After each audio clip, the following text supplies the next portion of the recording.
अस्सलाम वालेकुम स्टूडेंट्स। आज के हम लेक्चर के अंदर स्टूडेंट्स देखेंगे सेल के बारे में कि सेल क्या होता है। तो सबसे पहले अगर हम सेल की डिस्कवरी की बात करें तो सेल जो है 1665 के अंदर रॉबर्ट हुक ने डिस्कवर किया, यानी कि 1665 के अंदर रॉबर्ट हुक ने सेल को दरियाफ्त किया। He observed a cork thin section of cork. उसने क्या किया, एक थिन सेक्शन लिया कॉर्क का। कॉर्क कहते हैं जो बार्क होती है ना एक्चुअली उसको, तो लकड़ी के ऊपर जो छिलका सा होता है जिसको हम छाल भी कहते हैं सिंपली, तो उसको लिया। उसको लेने के बाद जब उसने उसका माइक्रोस्कोप से मुतालिया किया तो मुतालिया करने के बाद उसको ये मालूम हुआ कि इसके अंदर जो कंपार्टमेंट्स हैं यानी उसको कुछ खाने नज़र आए और उन खानों को उसने नाम दिया सेल्स का। तो वहीं से जो है वो सेल के बारे में जो है वो स्टडी शुरू हो गई। We can say that the study of cell begin with the discovery of cell, यानी जैसे ही सेल की दरियाफ्त हुई उसके बाद जो है इसकी सेल की जो है वो स्टडी शुरू हो गई। अब ये सेल होता क्या है, सेल की अगर हम बात करें, cell is the basic structural and functional unit of living organism. जानदारों का जो है बेसिक स्ट्रक्चरल और जो फंक्शनल यूनिट है उसको हम सेल कहते हैं। अब स्ट्रक्चरल यूनिट से क्या मुराद है? स्ट्रक्चरल यूनिट से मुराद ये है कि जिस चीज़ से मिलकर कोई स्ट्रक्चर बनती है उसको हम कहते हैं स्ट्रक्चरल यूनिट। मिसाल के तौर पर अगर हम वाल की बात करें, जो दीवारें होती हैं, दीवारें किस तरह से बनती हैं? दीवार्स are made up of bricks. जो दीवारें होती हैं वो ईंटों की बनी हुई होती हैं, यानी ईंट क्या है, वो बुनियादी यूनिट हैं जिनके मिलने से जो हैं वो दीवारें बनती हैं।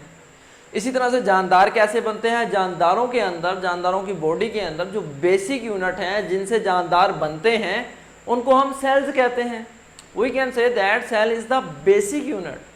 बेसिक स्ट्रक्चरल यूनिट भी है और फंक्शनल यूनिट भी। स्ट्रक्चरल यूनिट यानी जो बना रहे हैं, अब फंक्शनल यूनिट यानी जो फंक्शन करता है। बेसिक जो फंक्शनल यूनिट है जानदारों के अंदर वो भी सेल है। स्ट्रक्चरल यूनिट भी सेल है, यानी स्ट्रक्चर जो बनती है जानदारों की वो भी सेल से मिलकर बनती है। और सेल के अंदर जो बाकायदा फंक्शन परफॉर्म होते हैं वो भी किस चीज़ से परफॉर्म होते हैं? सेल के अंदर ही परफॉर्म होते हैं। तो ये तो सबसे पहले डेफिनेशन आपने लिख देनी है, cell is the basic structural and functional unit of living organism. जितने भी जानदार हैं उन तमाम के तमाम जानदारों का जो बेसिक स्ट्रक्चरल और फंक्शनल यूनिट है वो क्या है? सेल है। सेल क्या होता है? Cell is the smallest unit that carries out all activities, यानी जानदारों की जितनी भी एक्टिविटीज़ होती हैं, तमाम किस्म की सरगर्मियाँ जो सरअंजाम दी जाती हैं, तमाम किस्म के जो काम सरअंजाम दिए जा रहे होते हैं वो बेसिकली एक सेल लेवल पर होते हैं। यानी पहले सेल लेवल पर होता है, फिर आगे जो है वो सेल मिलकर काम करते हैं तो वो आगे ऑर्गन लेवल पर, टिश्यू लेवल पर या ऑर्गन सिस्टम लेवल पर, यानी मुख्तलिफ लेवल के ऊपर जाते हैं। यानी जो बेसिक काम करने वाली चीज़ है यानी फंक्शनल यूनिट है वो सेल है। तो हम कह सकते हैं जो तमाम एक्टिविटीज़ हैं जानदारों की वो एक्चुअली कहाँ पर परफॉर्म होती हैं? सबसे पहले वो सेल के अंदर परफॉर्म होती हैं। Cell is the smallest unit that carries out all activities. Cell वो छोटे से छोटा यूनिट है जिसके अंदर तमाम एक्टिविटीज़ जो हैं वो परफॉर्म की जाती हैं। इसी वजह से हम इसको फंक्शनल यूनिट का नाम देते हैं। उसके बाद cell are the building blocks of multicellular organism. Cell जो है वो बिल्डिंग ब्लॉक्स हैं मल्टी सेलुलर जानदारों के। बिल्डिंग ब्लॉक्स से क्या मुराद?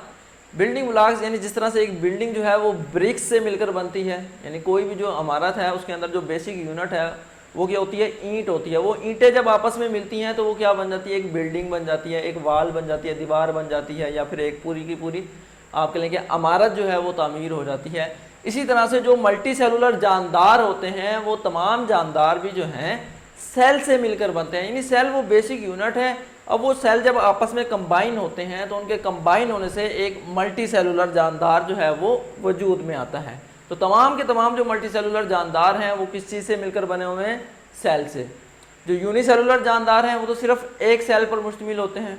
यूनि का मतलब ही एक होता है, सेलुलर सेल पर मुश्तमिल, यानी एक सेल पर मुश्तमिल जो जानदार हैं उनको हम यूनिसेलुलर जानदार कहते हैं, और जो एक से ज़ायद सेल पर मुश्तमिल जानदार होते हैं उनको हम मल्टी सेलुलर जानदार कहते हैं। उसके बाद आ रहे हैं बेटा सेल थ्योरी की तरफ। सेल थ्योरी की अगर हम बात करें तो सेल थ्योरी के अंदर जो पहला इसका पोस्टुलेट है, ये शॉर्ट क्वेश्चन पहले सुन लें किस तरह से आता है। या तो वो कहता है डिफाइन सेल थ्योरी, और write down the postulates of cell theory. अगर वो कहते हैं पास्टुलेट्स लिखें सेल थ्योरी के, तब भी आपने यही कुछ बयान करना है, और अगर वो कहे कि सेल थ्योरी क्या होती है, उस वक्त भी आपने जो है वो यही सब कुछ बयान करना है। तो सबसे पहला जो इसका पास्टुलेट है वो क्या है, all organism are composed of one or more sales. तमाम के तमाम जानदार जो हैं वो एक या एक से ज़ायद सेल पर मुश्तमिल होते हैं। ऐसे जानदार जो एक सेल पर मुश्तमिल होते हैं उनको तो हम कह देते हैं ये यूनिसेलुलर जानदार हैं, और दूसरी जानिब जो एक से ज़ायद सेल पर मुश्तमिल होते हैं जानदार, उनको हम मल्टी सेलुलर जानदार का नाम देते हैं। उसके बाद जो दूसरा पास्टुलेट है सेल थ्योरी का वो ये है, the new sales arise from the pre existing cells. यानी जो नए सेल बनेंगे वो कैसे बनेंगे, जो पहले से सेल मौजूद हैं उनकी डिवीजन से बनेंगे। यानी जो पहले मौजूद हैं सेल, जब वो तकसीम होंगे तो उनके तकसीम होने से नए सेल बनते हैं। यानी सेल से नए सेल बनेंगे, किसी और चीज़ से सेल वजूद में नहीं आएगा, बल्कि जो सेल होंगे, सेल जो हैं वो आगे न्यू सेल्स बनाने के ज़िम्मेदार हैं। यानी जानदारों से जानदार वजूद में आते हैं, सेल से सेल बनते हैं, ये हम कह सकते हैं। उसके बाद तीसरा जो इसका पास्टुलेट है, the sales contain hereditary material. Hereditary material क्या होता है, हेरिडिटरी मटेरियल यानी डीएनए वगैरह, जिनके ज़रिए से खसूसियात जो हैं वो एक नस्ल से दूसरी नस्ल के अंदर मुंतकिल होती हैं, तो वो हमारा क्या है, डीएनए है। तो DNA is a hereditary material. तो जो सेल होता है उसके अंदर क्या होता है, डीएनए मौजूद होता है, हेरिडिटरी मटेरियल मौजूद होता है, और वही हेरिडिटरी मटेरियल जो है वो पेरेंट से ऑफस्प्रिंग के अंदर मुंतकिल होता है, यानी वालदैन से बच्चों में मुंतकिल होता है। तो यहाँ पर उसने वही बात की है, the cell contain hereditary material that is transfer from parents to the offspring. Cell के अंदर जो है वो हेरिडिटरी मटेरियल यानी डीएनए मौजूद होता है, और डीएनए जो है वो पेरेंट से ऑफस्प्रिंग के अंदर जाता है। उसके बाद जो फोर्थ पॉइंट है या फोर्थ पास्टुलेट है सेल थ्योरी का वो ये है, all metabolic process occur in the cell. जितने भी किस्म के मेटाबॉलिक प्रोसेस होते हैं वो सब के सब जो बेसिक यूनिट है सेल उसके अंदर परफॉर्म होते हैं। यानी जितने भी प्रोसेस के ज़रिए मेटाबॉलिज्म होना है तो वो सबसे पहले किस लेवल पर होगा, सेल लेवल पर होगा। यानी सेल के अंदर ही मेटाबॉलिक प्रोसेस होते हैं। तो ये तो हो गया जनरल सा एक व्यू सेल के बारे में कि सेल जो है वो किस तरह से डिस्कवर हुआ। हमने कहा रॉबर्ट हुक ने जो है 1665 के अंदर डिस्कवर किया। उसके बाद हमने कहा ये क्या है, स्ट्रक्चरल और फंक्शनल यूनिट है जानदारों का। उसके बाद हमने कहा ये स्मॉलेस्ट यूनिट है जिसके अंदर जो है वो तमाम किस्म की एक्टिविटीज़ सरअंजाम दी जाती हैं जानदारों की। उसके बाद नेक्स्ट हमने कहा ये क्या है, बिल्डिंग ब्लॉक्स हैं, यानी जिसके ज़रिए से जानदार बनते हैं। उसके बाद हमारे पास आई सेल थ्योरी जिसके 4 पास्टुलेट्स हैं। नेक्स्ट हमारे पास आ जाता है techniques used in cell biology. Cell biology यानी सेल को जब हमने स्टडी करना है तो उसको स्टडी करने के लिए हम किस किस्म की टेक्निक्स का इस्तेमाल करते हैं। तो सबसे पहले अगर हम बात करें, जो पहली टेक्निक जो इस्तेमाल होती है सेल को देखने के लिए उसको हम कहते हैं माइक्रोस्कोपी। माइक्रोस्कोपी किस तरह की टेक्निक है, माइक्रोस्कोपी एक्चुअली माइक्रोस्कोप का इस्तेमाल है। यानी माइक्रोस्कोप की मदद से हम सेल को देखते हैं, तो उसको देखने के लिए हमें माइक्रोस्कोप की ज़रूरत पड़ती है। तो ये जो टेक्निक है इसको हम कहते हैं microscopy. The use of microscope is known as microscopy. Microscopy क्या है, माइक्रोस्कोप का जो इस्तेमाल है उसको हम माइक्रोस्कोपी का नाम देते हैं। अब माइक्रोस्कोपी क्या करती है, it helps to understand about cell. Microscopy के ज़रिए यानी माइक्रोस्कोप के ज़रिए, माइक्रोस्कोप का इस्तेमाल माइक्रोस्कोपी, और उस माइक्रोस्कोप से हम क्या करते हैं, सेल के बारे में जो मालूमात हैं वो इकट्ठी करते हैं। यानी हम सेल को समझने की कोशिश करते हैं कि सेल जो है वो किस तरह का दिखाई देता है, सेल के अंदर क्या कुछ मौजूद होता है, सेल की स्ट्रक्चर कैसी है, किस तरह का दिखता है। ये सारा कुछ जो है वो हम माइक्रोस्कोप की मदद से स्टडी करते हैं।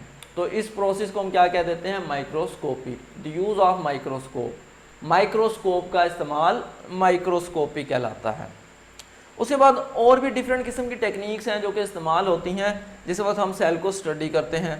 तो सेल बायोलॉजी को डील करने के लिए जो दीगर टेक्निक्स हैं, जो मुख्तलिफ़ किस्म की टेक्निक्स हैं, उनके अंदर स्टेनिंग आ जाता है। स्टेनिंग के अंदर हम क्या करते हैं, स्ट्रेन करते हैं यानी रंग देते हैं। जो मुख्तलिफ पार्ट्स होते हैं जैसे कि ऑर्गेनेलीज वगैरह की जिस वक्त सेपरेशन होती है तो ऑर्गेनेलीज को सेपरेट करने के लिए हम उनको पहले स्टेन करते हैं। जिस वक्त हम क्या करते हैं, ऑर्गेनेलीज को सेपरेट करते हैं, तो सेपरेट करने के लिए, उनको डिस्टिंग्विश करने के लिए, एक दूसरे से जुदा करने के लिए, ताकि हर ऑर्गेनेली जो है वो सेपरेट नज़र आए, उनको हम स्टेन करते हैं। अब मुख्तलिफ ऑर्गेनेलीज के ऊपर जो स्टेनिंग होती है वो मुख्तलिफ किस्म की होती हैं, तो हर एक के ऊपर जो है वो मुख्तलिफ रंग आ जाएगा। तो रंग मुख्तलिफ आने की वजह से हम जो है उनको आइडेंटिफाई कर सकते हैं कि ये कौन सी ऑर्गेनेली है, ये किस तरह की ऑर्गेनेली है। तो इस तरह से उनको हम स्टेनिंग के अमल से, स्टेन कहते हैं रंगना किसी चीज़ को, यानी रंग दे देते हैं मुख्तलिफ किस्म के, तो इस प्रोसेस को हम कहते हैं स्टेनिंग। स्टेनिंग का इस्तेमाल किया जाता है जिस वक्त हम ऑर्गेनेलीज को एक दूसरे से जुदा करते हैं, डिस्टिंग्विश करते हैं। उसके बाद सेंट्रीफ्यूगेशन। सेंट्रीफ्यूगेशन जो है वो इस तरह की टेक्निक है जिसके अंदर सेल्स को जो है वो एक टेस्ट ट्यूब के अंदर रखा जाता है, फिर टेस्ट ट्यूब को एक अपरेटस के अंदर रखा जाता है जो कि क्या करता है, अपने एक्सिस के गिर्द स्पिन करता है बहुत ज़्यादा तेज़ रफ्तार में। तो इस प्रोसेस को हम क्या कह देते हैं, सेंट्रीफ्यूगेशन कह देते हैं। यानी सेंट्रीफ्यूज जो मशीन होगी उसके अंदर उस टेस्ट ट्यूब को रखा जाएगा जिसके अंदर सेल होंगे, फिर उसको बहुत तेज़ स्पीड के साथ जो है वो घुमाया जाता है।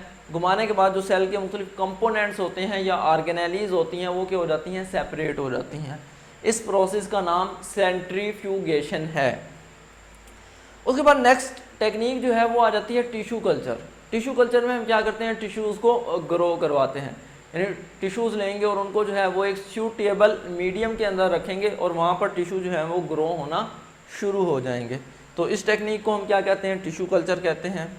इसी तरह से नेक्स्ट टेक्निक जो इस्तेमाल होती है वो है क्रोमेटोग्राफी। क्रोमेटोग्राफी जो है वो यूजुअली यूज़ होती है कलर्ड इम्प्योरिटीज़ को जो है वो अलग करने के लिए, यानी मुख्तलिफ किस्म का मिक्सचर है आपके पास कलर का, हम उनको सेपरेट करने के लिए क्रोमेटोग्राफी टेक्निक का इस्तेमाल करते हैं। या फिर जो है बाज़ औक़ात इसको जो है वो बेरंग इम्प्योरिटीज़ जो होती हैं, यानी ऐसा मिक्सचर जो कि क्या होता है किसी ख़ास कलर का नहीं होता बल्कि सोल्यूशन है जो कि बेरंग का है, तो उस सोल्यूशन को सेपरेट करने के लिए भी जिस टेक्निक का हम इस्तेमाल करते हैं वो क्या है, क्रोमेटोग्राफी है। क्रोमेटोग्राफी के आगे फिर डिफरेंट टाइप्स हैं, पेपर क्रोमेटोग्राफी है, इसी तरह से रेडियल क्रोमेटोग्राफी है। तो इस तरह की टेक्निक्स जो हैं वो इस्तेमाल की जाती हैं सेल की स्टडी में। उसके अलावा इलेक्ट्रोफोरेसिस, इलेक्ट्रोफोरेसिस जैसे कि डीएनए की सेपरेशन के लिए इस्तेमाल किया जाता है। इसके अंदर इलेक्ट्रोफोरेटिक टैंक होता है जिसके अंदर जो है वो कॉम्स लगे हुए होते हैं और एक सोल्यूशन डाला जाता है, तो इस तरह से डीएनए की जो मुख्तलिफ किस्म की सीक्वेंसिंग है वो हो जाती है। तो इस टेक्निक को जो है हम इलेक्ट्रोफोरेसिस का नाम देते हैं। तो ये मुख्तलिफ किस्म की टेक्निक्स हैं जो कि सेल बायोलॉजी के अंदर इस्तेमाल होती हैं। कौन कौन सी, number 1 microscopy, number 2 staining, number 3 centrifugation, number 4 tissue culture, number 5 chromatography और नंबर 6 पे क्या आ जाएगा, इलेक्ट्रोफोरेसिस। तो ये 6 किस्म की टेक्निक्स जो है वो हम इस्तेमाल करते हैं जिस वक्त हम सेल बायोलॉजी पढ़ते हैं।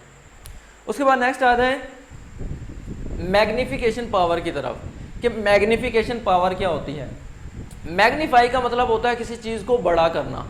मैग्नीफिकेशन पावर वो सलाहियत जिसके ज़रिए से किसी भी चीज़ को बड़ा करके दिखाया जा सके, उसको हम क्या देते हैं, magnification power. The ability to enlarge an image. अगर हम माइक्रोस्कोप की बात करें तो माइक्रोस्कोप के अंदर ये क्या है, ऐसी एबिलिटी है जिसके ज़रिए से एक इमेज को बड़ा करके दिखाया जाता है। तो इस एबिलिटी को हम नाम दे देते हैं मैग्नीफिकेशन पावर का। It is the product of magnification of objective lens and that of eyepiece. हम जानते हैं कि जो माइक्रोस्कोप होती है, माइक्रोस्कोप के अंदर 2 किस्म के जो हैं लेंस इस्तेमाल होते हैं। जो कंपाउंड माइक्रोस्कोप होती है, एक हमारे पास होती है सिंपल माइक्रोस्कोप। सिंपल माइक्रोस्कोप जो है वो सिंपली एक ग्लास हो सकता है जो कि क्या कर सकता है, किसी भी चीज़ को मैग्नीफाई करके यानी बड़ा करके दिखा सके। जैसा कि अमूमन ये ग्लासेस के जो आप कह लेंगे जो ग्लासेस होती हैं, ग्लासेस का जो वो ऊपर जो लेंस लगे होते हैं वो आप कह सकते हैं कि सिंपल माइक्रोस्कोप है।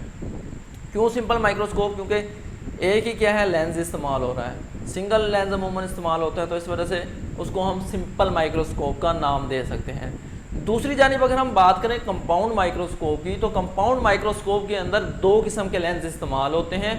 एक को हम कहते हैं ऑब्जेक्टिव लेंस, जो कि ऑब्जेक्ट के करीब होता है, यानी जहाँ पर ऑब्जेक्ट होगा उसको देखने के लिए जो लेंस इस्तेमाल होता है उसको हम कहते हैं ऑब्जेक्टिव लेंस। और ऑब्जेक्टिव लेंस अमूमन 4 इस्तेमाल होते हैं माइक्रोस्कोप के अंदर, 3 या 4 होते हैं, क्वांटिटी इनकी वेरी करती है, जो कि मुख्तलिफ मैग्नीफिकेशन पावर के हो सकते हैं।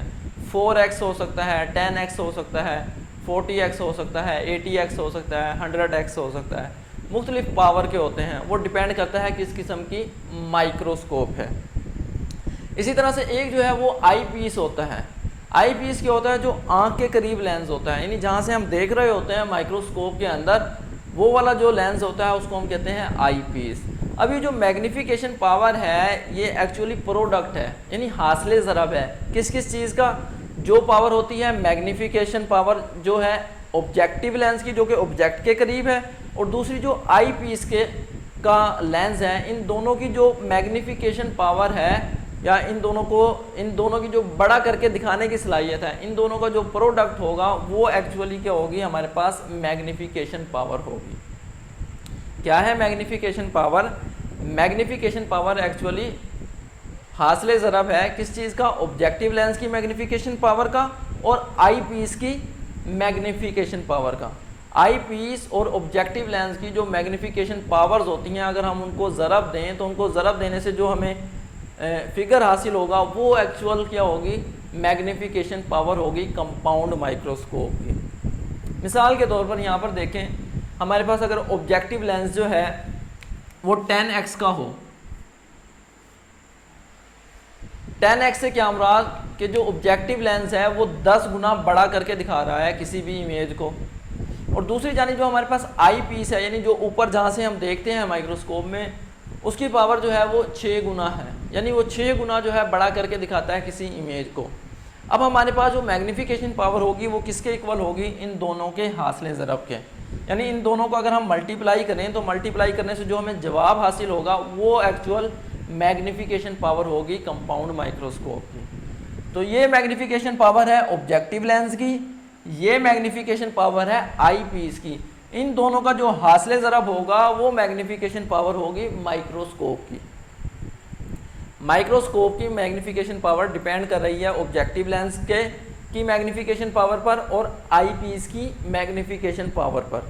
इन दोनों का जो हासिल ज़रब होगा वो बराबर हो जाएगा माइक्रोस्कोप की मैग्नीफिकेशन के बराबर, यानी मैग्नीफिकेशन पावर जो माइक्रोस्कोप की होगी। इसी तरह से अगर हम बात करें जो हमारे पास दूसरा ऑब्जेक्टिव लेंस है, अगर वो 40x का हो और यहाँ पर जो हमारे पास आई पीस है वो 6x का हो, यानी ये जो हमारे पास ऑब्जेक्टिव लेंस है ये किसी चीज़ को 40 गुना बड़ा करके दिखा रहा है, और जो हमारे पास आई पीस है वो किसी चीज़ को जो है वो 6 गुना बड़ा करके दिखा रहा है। तो इन दोनों का जो हासिल ज़रब है वो 240x के बराबर हो जाएगा, यानी हमें कोई चीज़ जो है वो 240 गुना ज़्यादा बड़ी नज़र आएगी जब हम ये वाला ऑब्जेक्टिव लेंस यानी 40x का ऑब्जेक्टिव लेंस और आई पीस जो है वो 6x का इस्तेमाल करेंगे, तो हमें जो चीज़ है वो 240 गुना जो है वो ज़्यादा बड़ी नज़र आएगी। इसी तरह से अगर हम बात करें हमारे पास जो ऑब्जेक्टिव लेंस है वो 10x का हो और आई पीस का जो लेंस है वो कितना हो 10x, इससे क्या मुराद कि ये 10 गुना बड़ा करके दिखा रहा है ऑब्जेक्टिव लेंस और 10 गुना ही बड़ा करके दिखा रहा है आई पीस का लेंस, तो इनका जो प्रोडक्ट होगा वो 100 के इक्वल आ जाएगा। तो 100 के इक्वल आने से क्या मुराद कि जो हमें ऑब्जेक्ट है वो 100 गुना बड़ा नज़र आएगा, यानी 100 गुना ज़्यादा बड़ा नज़र आएगा, जो उसकी एक्चुअल साइज़ है उस ऑब्जेक्ट का उससे 100 गुना ज़्यादा बड़ा नज़र आएगा इस माइक्रोस्कोप के ज़रिए, कि जिसके अंदर ऑब्जेक्टिव लेंस जो है वो 10 गुना यानी 10x का है और आई पीस भी क्या है 10x का है, यानी ये दोनों लेंस जो है वो 10-10 गुना बड़ा करके दिखा रहे हैं ऑब्जेक्ट को। तो इनका जो हासिल ज़रब है वो बराबर आ जाएगा 100x के। तो यानी हम कह सकते हैं ये माइक्रोस्कोप जिसके अंदर 10x का ऑब्जेक्टिव लेंस और 10x का आई पीस है, ये वाली माइक्रोस्कोप उस ऑब्जेक्ट को 100 गुना बड़ा करके दिखाएगी।